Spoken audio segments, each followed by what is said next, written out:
Nice young man. Thank you. 5-second count against Philip Heath. He was looking for the timeout. Did he get the timeout? All right. You know, that's interesting because there was a controversial call made last night in the Olympia Mercer Island ball game where Mercer Island, with that 2-point lead at 50-48, same situation in the backcourt, attempting to call the timeout. They did not get it from the official. Instead, were called for 5 seconds. That turned the ball over to Olympia, and that set up the game-tying basket. And that was made by Chris Juergens. As you look at some loyal Olympia fans. You were stunned there. You were speechless for a moment. Well, I'm just hoping it's not a skin condition. I'm hoping it's actual body pain. Well, you know, shot selection is something that I don't want to talk too much about, but it's imperative if you're Rainier Beach. John Horton has a preview of halftime. John? Well, Tom, coming up at halftime, we're going to take a look at the Fox Sports Northwest Boys Player of the Year. He's not playing in the championship game, but he was the man that most people were talking about coming into the tournament. We will profile him at halftime. John with a little tease. We're not telling the folks who it is, so stay tuned for that at halftime of this Boys 3A championship game. That's a nice shot there. Good crowd, good enthusiastic crowd. You know, that's the one thing that I miss when I go watch a high school game.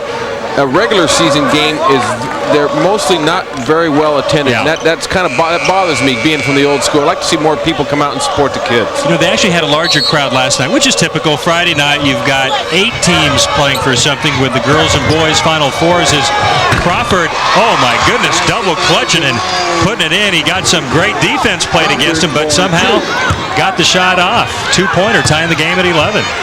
But again, not the ideal shot you want to see. Olympia breaking the press. Now, here's one thing I was going to say. With Juergens at the point, when he reverses the ball, he must take the ball hard back to the other side in the dribble, not just pass it. You've got to make the man out front check you. Well, nice idea by DeBoer, but yeah, but the man wasn't there. You know, you got to make sure the man's there. Crawford feeling it and dealing it. Well, that one was. You know, I like that shot, David. Well, that was the best one he's taken because as far as in rhythm, yeah. Yeah, he caught the ball. He just 2-foot jump stop and knocked it down. The board missing. Swanson's tip. King with the rebound. And just splits that double team with ease. Ricky Frazier penetrating. Mateo Jack can't finish. Rebound by Bigelow. Fouled by Jack. Well, not only it was a great play, didn't finish it, but then makes the mistake of coming down and hacking and drawing the foul. And there you see the shiner and the bandage over the cut that Mark Bigelow suffered early in last night's game, and he was on the bench for quite a few minutes. In a way, I thought that was kind of a positive because Olympia without Bigelow hung right with Mercer Island, and so they had to feel when we get our guy back, near steal for Rainier Beach, we're going to be in great shape. Well, coming into this game, Bigelow averaging just under 23 points a game. Well, I can't believe that was a non-call. He may have gotten all ball, but that was body without a doubt. Juergens with the steal falls down, called for the travel. And John Kiley is not happy with either of those calls. I was just going to say, is Mark Bigelow in little over 20 minutes. We're going to get a chance to see it right there.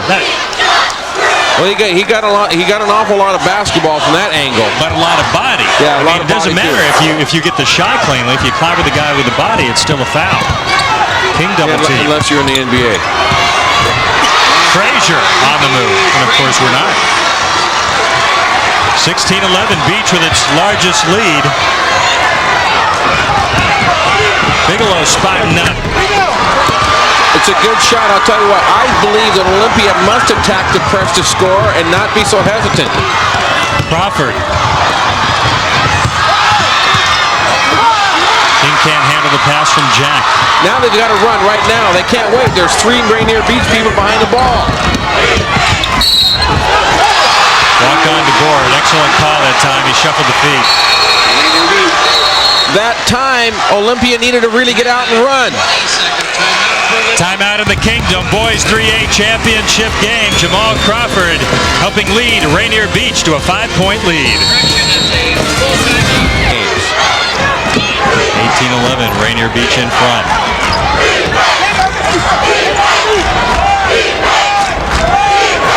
Jurgen still you can't just be a ball reverser. You got to drive the ball into the heart of the defense. Nice pass by Bigelow. Maybe we'll get a chance sometime to talk about it, but when the ball comes from the wing back to the point is when Jurgens must try to penetrate or at least draw the defense to him and kick to the open man. Frazier.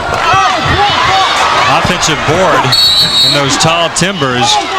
King fouled from behind. Osk may have gotten him. It'll be Rainier Beach basketball. Frazier doing a great job of using his quickness and his size. You know what? It's tough to play down at that level defensively. So he gets the paint. Not only that, everybody stands around and lets him get his own offensive rebound, and then King draws a foul over the back. Scott Osk drawing his third foul. Third foul, so he's over on the bench. McAmmons in for Olympia's. Crawford misses. King again inside on the offensive rebound. David King. David King last night, no points, 3 rebounds against Mount Vernon. Had a very difficult time dealing with the size of the Bulldogs. They're playing against two much bigger players, not necessarily heavier, but taller. But he's getting the job done tonight.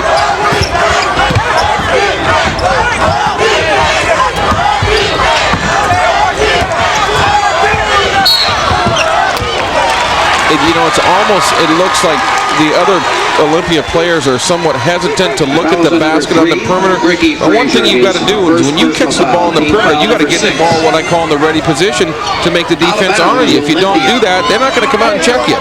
Fell on Ricky Frazier, his first 6th team foul against Rainier Beach. So the next one will put Olympia into the bonus.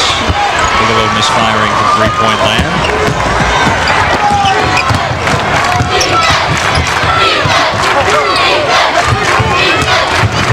Crawford, the pretty pass. David King better take him out for a pizza. Maybe a couple pizzas. Well, one for each.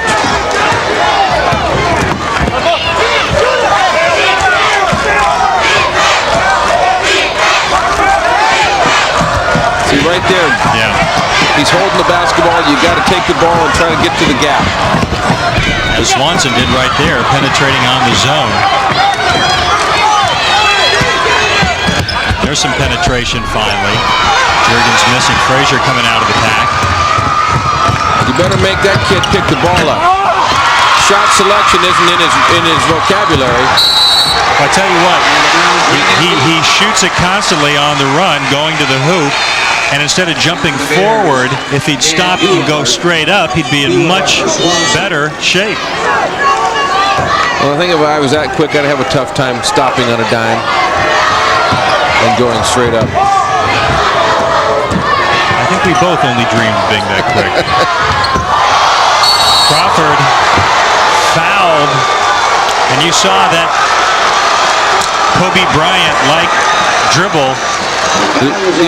He drew the three-point foul, which is a plus, but the only thing about this move right here, when he does it, is he really doesn't go anywhere with it. See, he goes around, but he stops.